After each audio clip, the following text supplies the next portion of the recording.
And good afternoon, ladies and gentlemen. We are back for another live stream show.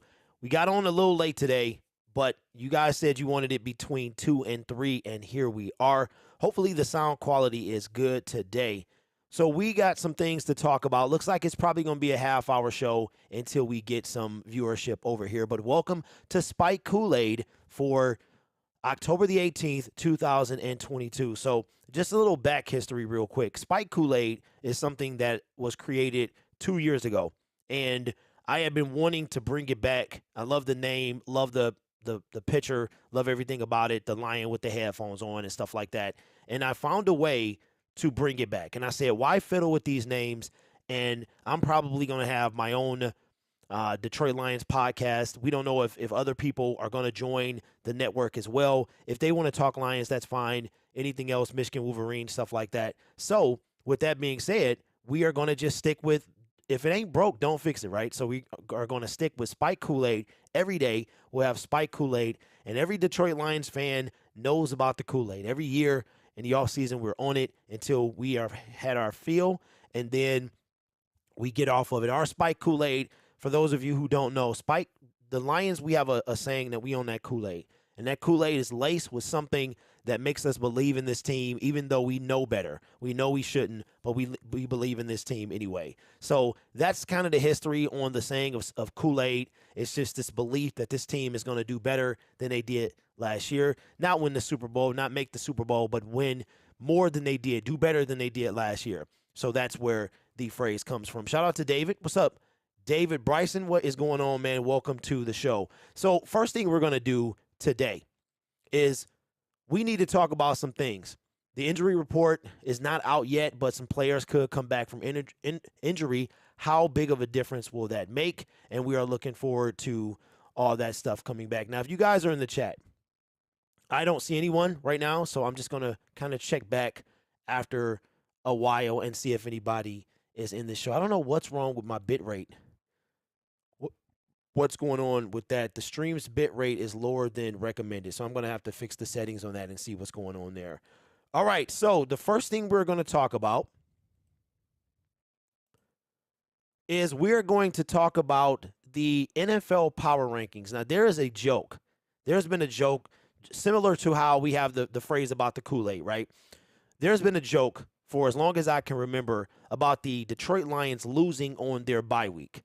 And even though it's kind of a joke and we get annoyed and we don't like to hear it, as I was watching the NFL Sunday, I was thinking the same thing, that even on the bye week, you could say the Lions have lost, right?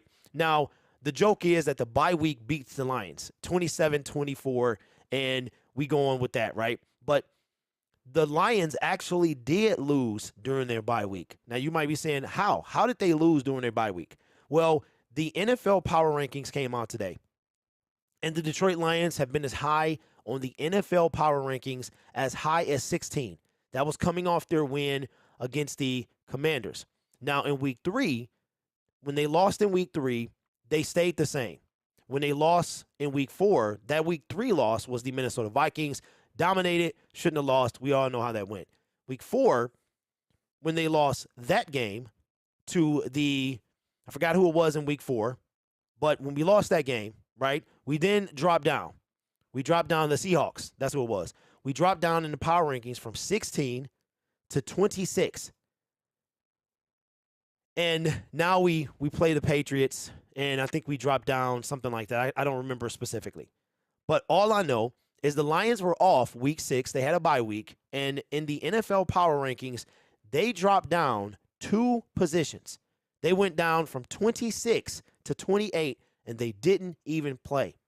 Now, with the NFL power rankings, I like to go by this one. It's the league, and I just like this one. They have multiple power rankings out there, but this one, I just like to go to this one, right? But what I do not like is this guy's take, Dan Hansis, his take on, he seems to specifically kind of focus in on a certain individual that I don't think is fair. He says, the Lions hit their bye week looking for some answers on defense. Aiden Hutchinson, selected number 2 overall in April's draft, is searching with the rest of his teammates right now. Hutchinson had 3 sacks and 2 tackles for a loss in a Week 2 win over the Commanders. He's had 0 sacks and just 3 QB hits combined in Detroit's other 4 games, all losses. A pop under the hood shows more struggles. And again, continues to focus on Aiden. According to Pro Football Focus, Hutchinson's pass rush win rate is 8.9%, which ranks 107th out of 156 qualified players. Does this mean Hutch is a bust? Of course not, but the rookie is just one of many Detroit defenders who need to raise their game. Well, that's a no-duh. That is a no-duh. Now, a lot of people are going to – I know what they're going to do here. They want to focus on Hutch, but and one of the reasons is now I didn't see Trayvon Walker do much, but Kayvon Thibodeau, who was picked after Hutch, he came out 5th overall. He helped seal the game for the New York Giants. That game was already essentially won. This is in desperation time, and he had a strip sack fumble. He almost recovered. Very similar to Chase Young in his rookie year.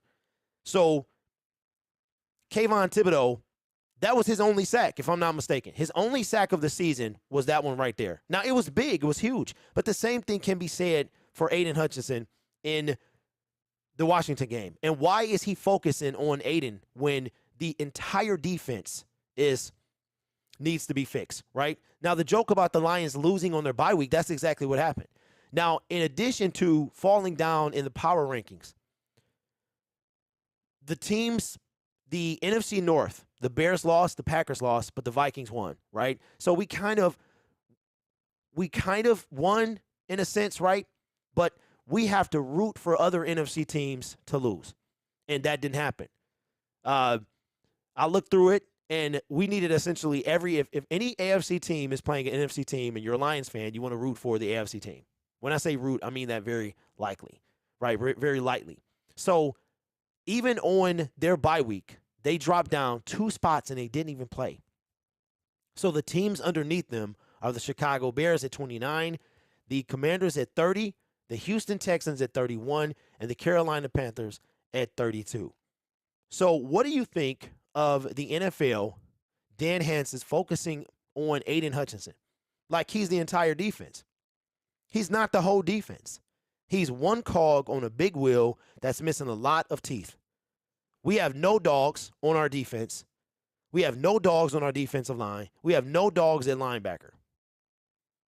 David says Hutchinson is a rookie. If he doesn't have a good coach, then he's not going to succeed. Exactly. If the coach doesn't put any defensive player, and that's going to take us to another topic very soon.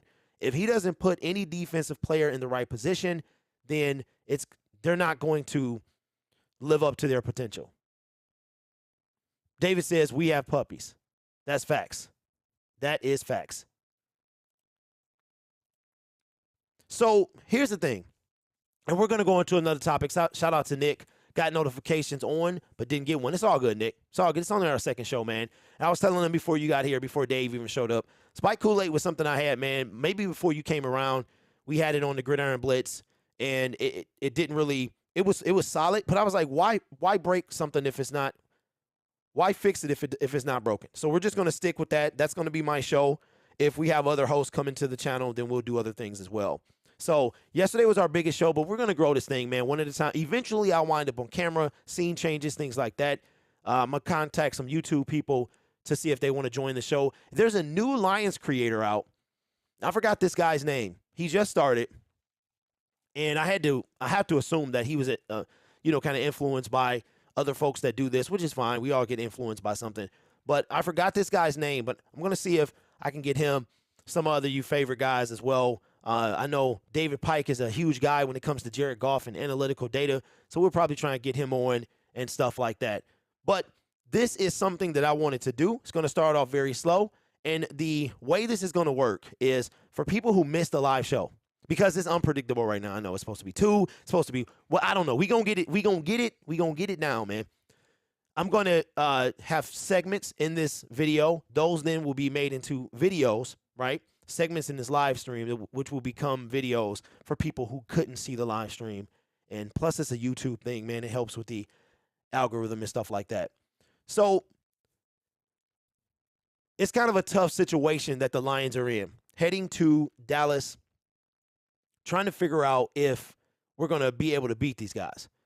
Now we hear that Dak Prescott may or may not be back. I think it's a game, honestly, that Jerry Jones, Stephen Jones, and Coach McCarthy, I think they're playing. I think they're playing games. They don't want us to know. We've had 2 weeks to prepare for these guys. And I don't think they want us to know who's going to be playing. Who is going to be playing coming up. And they're playing this whole Dak Prescott thing, close to the chest. I honestly don't think he's going to be ready. He's just coming back to practice tomorrow. And if they put him in this game, all right, that we could win. We could win, but I'm not going to, I don't know. I don't know. But we shall see. Now, one of the things that I want to talk about is we've got, shout out to Lions Wire. They did a article. I want to say is this Jeff Reisman? He's pretty much, yes, it is. Lions injury updates after the bye. And he lists some people that are injured for the Detroit Lions and when they could come back and stuff like that. But my question is, who do you think will have the biggest impact of the potential returning players that he lists here? One of them, we're going to go in order here, Jerry Jacobs, John Kaminsky, who should be able to come back. Those two guys should be able to come back very soon. Romeo Okwara, I don't know when he's coming back. No idea. We probably won't see him this season. That's my guess. Jason Kabinda, I'm going to say he's the least. Jamison Williams, Levi O, he's out for the year. Josh Pascal, he could either return this week or next week. So out of those guys, it's only two on offense, right? Jason Kabinda and Jamison Williams. Obviously, Jamison's a huge impact. But offense is not our problem. Our problem is defense. So out of those guys, Josh Pascal, who else? Romeo O, John Kaminsky. I'm going to say probably, I'll say John Kaminsky, man. It seems like when he went out, now remember, he broke his hand or his wrist or something like that. I think it was the hand, something in the hand. He broke that in the Washington game, which was our last win, and it's when we dominated. We dominated the Vikings game, too, without him. And again, we all know how that went. But I think, honestly, man, Kaminsky, he's probably the biggest piece because we really don't know who we have in Josh Pascal. So will those guys be back hopefully sooner than later? Those are three key defensive players that we need. We don't have much of anything. White says, if Glenn ends the year with the worst defense in the league, should we fire him? I like him, but it's hard to defend him at this point. And White, that's what we're talking about. Defensive players. Nick says Kaminsky. Dave, no, I am not going to the Dallas game, man. Finances did not add up this year, so I am going to take a back seat. Saving up for potentially Vegas next year. So, yeah. Plus, Jameson's not coming back. That would have been something to see. So, yeah, finances did not add up this year, big dog. Last year I had a connection in California that helped facilitate, ease up on some of the costs. He was able to show me around and stuff like that. I didn't have to worry about renting a car. But in Dallas, it was a completely different thing. I had no connects down there, and I would have had to pay for it. So, real quick, getting off subject here. But the closest Southwest, the closest airport is 10 miles away from the stadium. Southwest doesn't fly into that airport. It flies into the one 20 miles away from the stadium. So I would have had to rent a car and do that. I was going to go with the Lions experience and take their package was, I want to say about $1,400 or so, somewhere around there. But yeah, it's no big deal, man. It's no big deal, bro. Because by the time we hopefully have a good team next year, I think we play the AFC West. So if we play Vegas in Vegas, then the wife and I are going to head that way. So it's not a big deal, bro. I appreciate that, though. So John Kaminsky, me and Nick agree that he's probably the biggest cog in this whole thing. Because when he was in, Hutch got the help he needed. If you think about it, Hutch had his best game when Kaminsky was on the field. That second game. I think Hutch is going to have a good game coming up real soon. Real soon. I don't know who it's going to be against. If it's going to be against Dallas, the Dolphins, Green Bay, or, Chicago. But I think Hutch is going to, there's a sack somewhere waiting on him. So the thing about it is, when will these guys get back? We saw Jerry Jacobs talking about he was ready to get back out there, and hopefully he will return sooner than later because we could use some help on the back end. Kaminsky was not put on injured reserve, but we don't know when he could come back.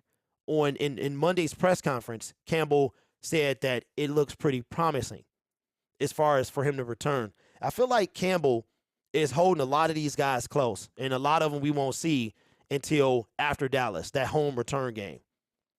I'm not sure. Romeo, I think he's going to be put on very similar to Levi. He's going to be put out real quick and be done for the season. Campbell indicated on Monday there was a chance Okwara could play in 2022.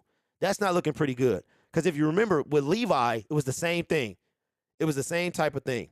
Now, my least excited is Jason Kabinda. He was solid for us last year, but, at this point, we need some help on defense.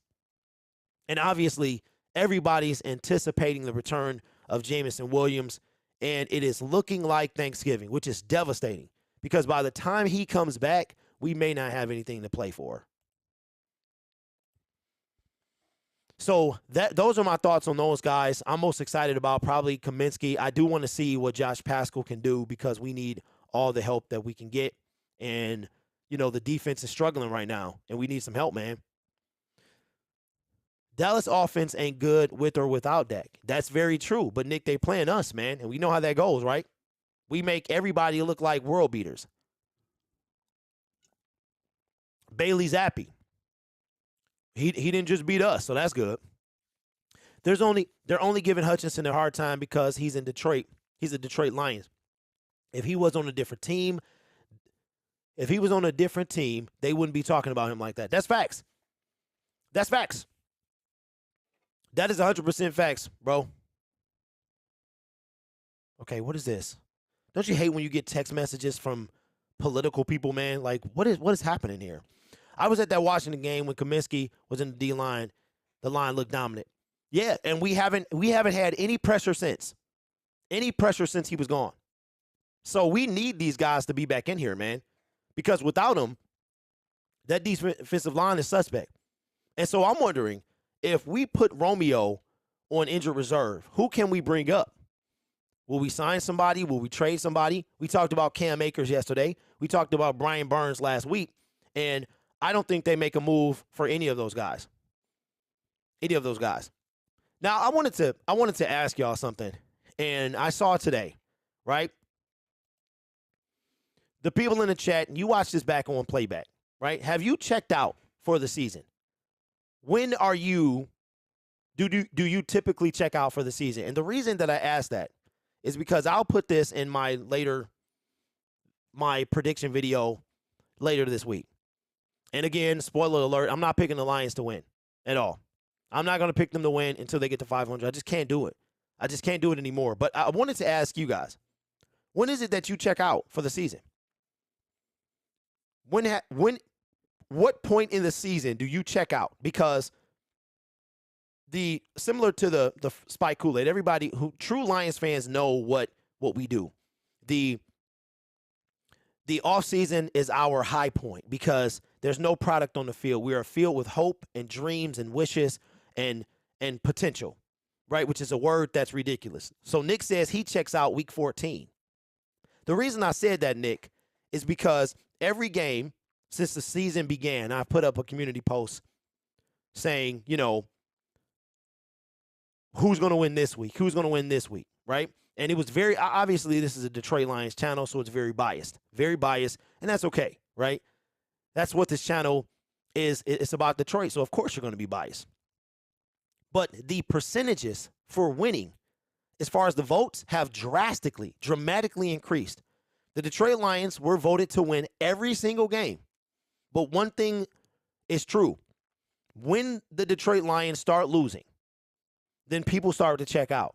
And now, for the first time this season, after all the stuff we've been through, right? 1-3, 1-2, 1-4. Finally, the Detroit Lions are not voted to win this game. I waited until after week 6 to see what happened and put up the poll last night. And it is not, finally, for the first time this year, in the Detroit Lions' favor. Now, I'll tell you what's going to happen. The Lions win this game. I guarantee you next week that is going to be voted in the Detroit Lions' favor. Hyundai says, I'm already checked out. Nick says, that's when I start looking at free agents and the draft. Now, Nick, it's been enticing. Dave says, it's hard not to check out being a Lions fan, but I stick it out through the whole season, good or bad. And Dave, that's where I'm at now, bro, because I talk about this team every single day, even during the offseason, right? And it's difficult to warp past the season because the season is only, 4 months. It's 4 months, and then an additional month of playoff football. Then we wait 2 weeks, and it's one game. And then there you go. That's the end of the season, right? So then you have the XFL that's going to come back and be like a little bit of a filler, right? It's not NFL football, but it's still football. And then you got the USFL that's still hanging on. And that's going to take us to the summer.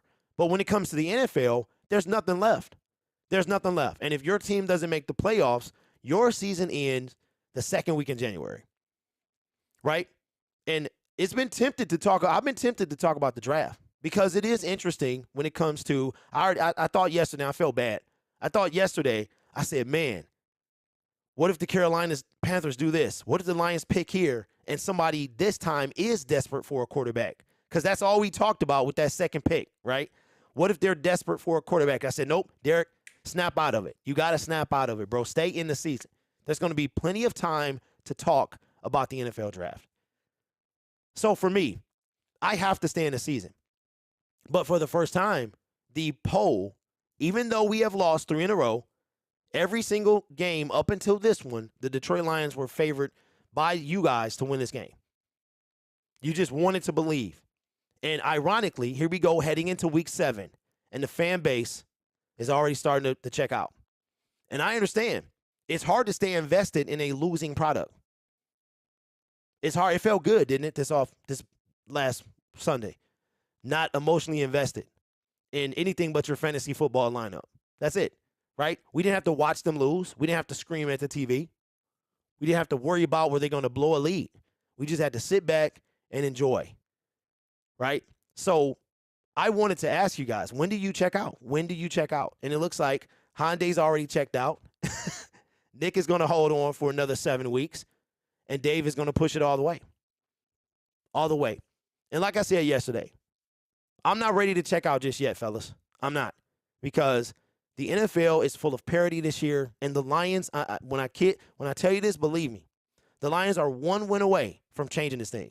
I'm taking 1 week at a time. Don't you wish sometimes you could go in the future and you could be like, okay, we're going to win this game, or we're going to see how many can we really beat Miami? Are we going to upset the Bills? Like, nobody thought we were going to beat the Arizona Cardinals, and we whipped them. It wasn't even a competition. It's crazy, right? So any given Sunday for real. But one thing I know is we have to win games.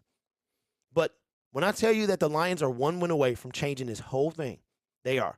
The Rams had the 15th pick before Sunday's win. You know where they pick now? 22nd. 1 win. 1 win.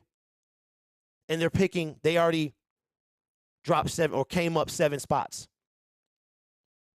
Nick says, I won't check out if they're close to 500, but 1-13, I will. Dave says, if our coaching and bad play calling, drafting a QB is not going to change anything. Yep, that's facts. Drafting a QB is not going to change anything anyway.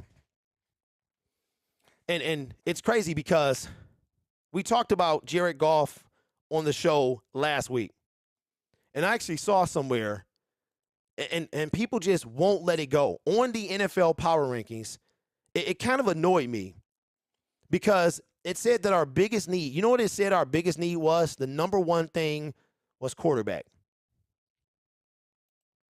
It said the NFL said that our biggest need, number one biggest need, is a quarterback.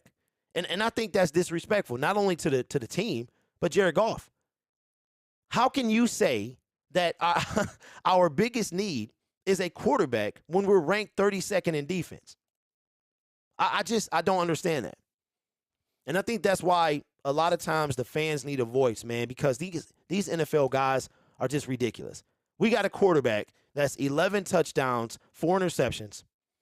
Yeah, he's got a couple of pick sixes, okay, 2 to be exact. But Matthew Stafford has the most picks in the NFL through 7 weeks. Come on, man. And our defense is ranked 32, and we're talking about the quarterback is our biggest need. You know what I think our biggest need is? The same thing you do. Defense. Now, let's do this real quick because I wanted to talk about this. Yes, Nick says every mock draft has the Lions taking a QB. It's ridiculous. I think so too, Nick. I think so too. I saw something today, and let's do this because I want to do this real quick. All right, so this is for my guy. Had a conversation with my guy today, and we were talking about the rebuilding state of the Detroit Lions, right? And this will be our last segment. We'll wrap it up. Why is the Detroit Lions rebuild taking so long? Okay. Now, you can look at this a couple different ways, but it's hard to see the good when other teams are doing better that you could say may or may not have more or less talent than the Detroit Lions. Now, with the talent we currently have on our roster, in the chat, how many wins do you think we realistically should have? Realistically, I'm going to say based on what I saw, we should have beat the Vikings. Hyundai says 3-2. Nick says 3. Yep. So Vikings is 1. Who's the other one? What's the other game we should have had? Vikings. We lost to the Vikings. We lost to the Seahawks. And we got blanked by the Patriots. Is it the Eagles? Right? Who should we have beat other than the Vikings? That's in the bag. We get a first down. That's in the bag. But why do you think, my guy's question, the Dern, was why do you think our rebuild is taking so long? See, last year, a lot of folks were patient with the rebuild. It's year one of a rebuild, they said, right? Coaches were getting fired left and right. We had a whopping 9 available coaching spots. 9. That is almost 1/3 of the National Football League. It was insane. Everybody was okay with the 3-13-1 record because of our grit, determination, our spunk, our kneecaps. It was all great. We ended the season on a win. We lost the number 1 pick, which I was perfectly fine with because winning over everything, right? But why do you guys think that our rebuild is taking longer than particularly some others? The New York Giants, the Jacksonville Jaguars. They have better records than we do. Commanders, Vikings, and Seahawks should have been wins. Yeah, that's true, Nick. Is it because of where the team was at, our team specifically? Is it because of coaching? Is it because Brad Holmes is not completely fulfilling his side of the bargain? Now, I've seen a lot of people defending Brad Holmes and the financial position that he was putting in. Is it that, or is it that these guys, as we talked about at the top of the show, is it because these guys are not put in the best possible position? Right? When you draft, what do people say? You draft best player available, not positions of need. Right? That's what people say. I don't really feel like that. I don't. But it's okay if you do, right? So is it because we don't have the right personnel, or we don't have the right coaching, or both? Because Holmes had to tear the defense down and wants to build through the draft and not free agency. Okay, Nick. So that's why our rebuild is taking longer. Okay, that's a valid point, that he wants to build through the draft and not through free agency. But you got to do something, man. You have to do something, because if you're going to build through the draft and you're thinking long term, that means that you're saying that you're going to be around for a while. And one of the things that they did is they traded up to get Jamison Williams when they could have had two players on defense instead of one, right? Now, let's reflect on this real quick, and we'll wrap this thing up. If the Detroit Lions draft 32 and 34, do you believe that those two players are starters on defense right now? Whoever they are, do you think they start on defense right now? Right? So the argument during Jamison Williams, the Jamison Williams arc, was, we didn't lose this pick, we got this pick. Okay, fine. That's the argument, and I hear it. Okay? However, Jamison Williams has not taken the field. He's an offensive player. We're straight on offense. We could use a deep threat. We got to have a deep threat. So, okay. And Josh Pascal has yet to place a foot in an NFL game, right? So, number 46 and number 12 have yet to take the field. 5 games in, right? Now, if we draft 32 and 34, let's just say linebacker, safety. 2 positions of need, and you're saying that we're going to get starters out of that, right? Definitely, says Nick, because we got a 6th-round pick playing. So let's just say, well, if we take a linebacker, Nick, we probably don't have that 6th-round pick. We probably don't even take Rodriguez. Or maybe we do. Let's just go with it and say we do. So we've got a safety/linebacker starter with the 32nd pick, and a safety/linebacker starter at the 34th pick. Now, you know what I heard today? You know what I saw?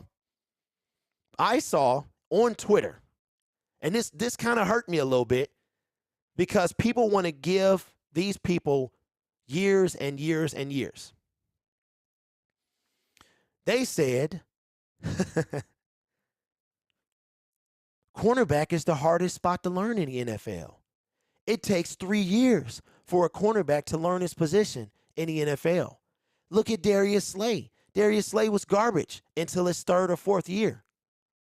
And who came in, top 10 pick, and is dogging out right now?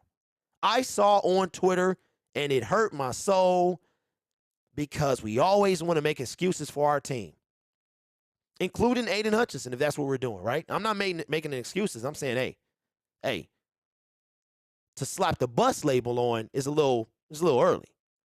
But can you criticize a player? Absolutely. Sauce Gardner, the tweet said, is who Jeff Okudah should have been Sauce Gardner.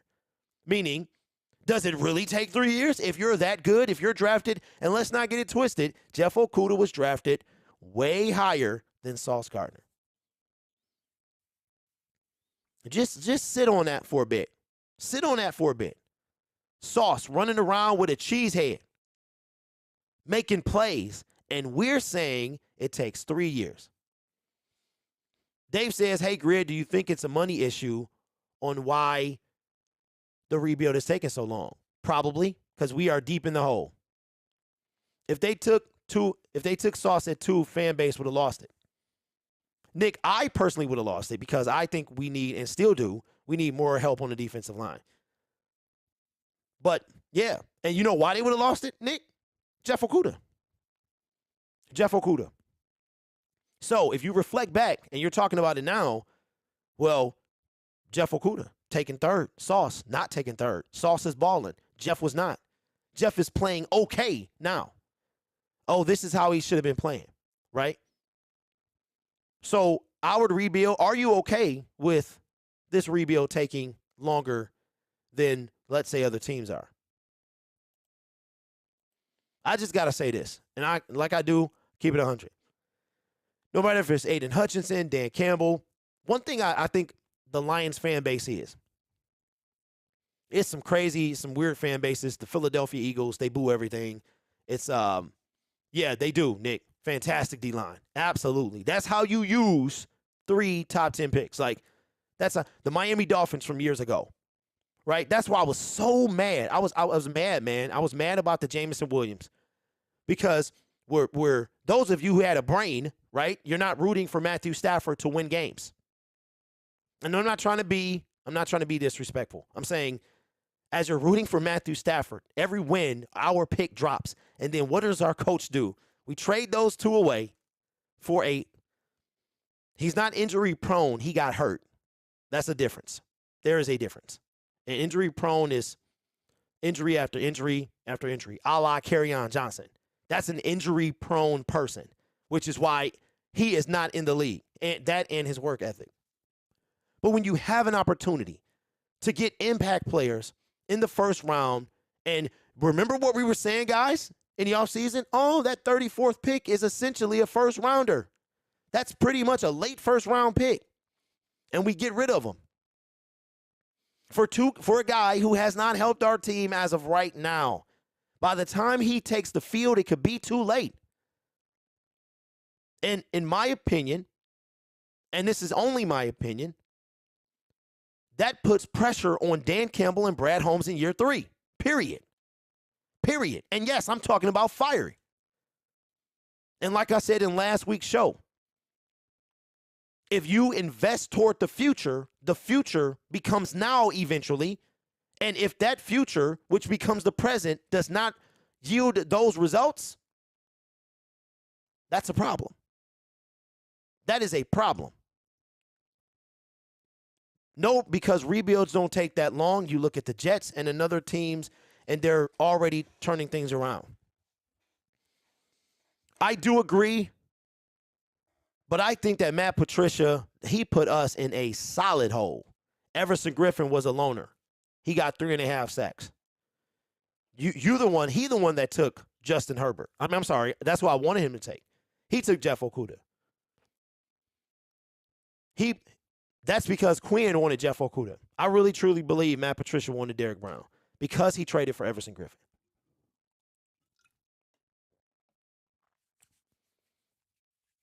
The Lions were put in a massive hole. And even with that hole, we still could be 3-2. 100%. I don't think the Detroit Lions are going to make any trades coming up. I don't think we trade for Cam Akers, Brian Burns. I think Brian Burns is cool. He didn't play that great of a game last week. But I think something needs to happen. But one thing I do know is this. Whether you want to believe it or not, if Sheila is doing her job, they are pressure. These guys are under pressure. Both of them. Now, yes, Brad Holmes did not hire Dan Campbell, but Brad Holmes is responsible for making draft decisions. He's the one that gets on the phone with other GMs, not Dan. So he is the man you talk to make a deal. He is the man that is ultimately responsible for bringing guys to this team. Okay, Mr. Poole says nothing solid on this, but it sounds as if Romeo O could definitely return around Thanksgiving with Jameson Williams. Yes, Mr. Poole, we talked about that earlier, and that's actually news to me because I was under the impression he's done, that he will be Levi 2.0. But that'll be great. That'll be great. Dave says, hey, Grid, real talk, when do you think the Lions will make a playoff game and win? Dave, I don't know. I don't know, man. I would love to say this year. I would love to say next year, but I don't know. I don't know. And that, Dave, and we'll wrap up the show, but that, Dave, is why I like to stay in the moment. Because from January whatever day it is, 10th or 11th this year, until we have 10 weeks. Is it 10 weeks? No, it's 14. We have 14 weeks of speculation, mock after mock after mock. Then we have the team. We got to look. This team did nothing in free agency. We're going to have a little bit more money coming up this year. I would love to tell you 2023, 2024. I really would. But when you're talking about a team that's have one playoff game won in the Super Bowl era, that's tough. Now, granted, they were 12-4. I think they were one of the teams to get the bye week that week. They beat up on the Dallas Cowboys, and then they got beat up on by the Washington Redskins, who then go to win the Super Bowl. So if you're going to lose to a team, you might as well lose to the team that wins it all, right? Very reminiscent of when the Lions, if they win the division in 2011, then they host the New York Giants, I believe. But they lost against the Green Bay Packers. They go into New Orleans and get thumped, 45-28. So I would love to tell you something, Dave. I don't know, man. I'm sitting here waiting just like you, bro, just like you. So I don't know, guys. But man, listen, appreciate y'all. Appreciate you, Nick. Appreciate you, Dave, Mr. Poole, Hyundai, everybody. We're gonna get bigger, man. This thing is new, just starting, and this is where all these shows are gonna be. If Brad does nothing this year with free agency, I'm gonna lose my mind. More money this year, and we still need to bolster this defense in the draft on a top free agent. I agree. Nick says Matt Flynn. Yep, Matt Flynn beat us, got a big old contract with Seattle, and was never seen again. The 40, what was that? 48-45. It was something ridiculous. Something high, some high scoring shootout. And and our defense was nothing back then. Nick, that was 2011, wasn't it? I think that was 2011. In Lambeau, him and Stafford. We're like, how are you battling with this no-name quarterback? But it wasn't Stafford, it was the defense. And that was the Jim Schwartz era. How about that? And Jim Schwartz was the defensive guy. That was his time. Mr. Poole, I'm with you, bro. I'm with you. And unlike other guys who don't wish-wash, I'm not going to wishy-wash. I'm going to come out swinging this year. I'm going to tell you, whether you like it or not, what I believe. Because that's all I'm going to tell. I'm not going to tell you what I think you want to hear. I'm going to tell you what I believe. Whether it's wrong, right, or stupid, or whatever. I'm going to tell you what I believe. And I believe that this year is a pressure year for these two. Everybody, he signed a 7-year deal. He didn't. Dan, you think these deals mean anything? They don't. We fired Jim Caldwell, and we still were paying him. We fired Matt Patricia, and we still paying him. So that's dumb, okay? But whether you like the guys, he tore the team down for a complete rebuild. We are in year 3. What are we going to say next year? It's year 3 of a complete rebuild. It's year 3 of a complete rebuild. It's funny how Lions fans know that it's year 2 of a complete rebuild when we don't even know what a build looks like. But we want to, it's year 2 of a rebuild. We have to be patient. No, we don't. We're fans of the team. We don't have to do nothing. We pay for our team. We watch this team. It's their job for them to win, period. And how can you be patient with a team that has given you nothing to be patient about? And year 3, these guys, no matter what you believe, if Sheila is doing her job, they are under pressure. No team, let me say this, and we'll wrap it up. Brian Dable and Robert Saleh have more wins.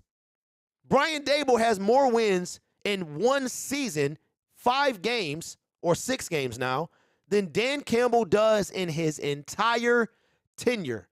22 games. Robert Saleh, he also has more wins. They started at the same time. Next year is a big year for this regime. Yes, I said regime, both of them.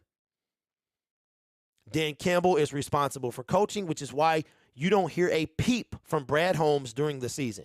Brad Holmes' work is done behind the scenes, and his time to shine is the offseason.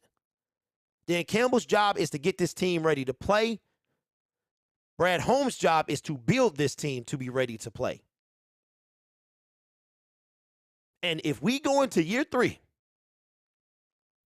with another top 10 pick, 5 in a row, okay, and we come out and we are, I don't know, 2-7, we got to have a conversation, y'all.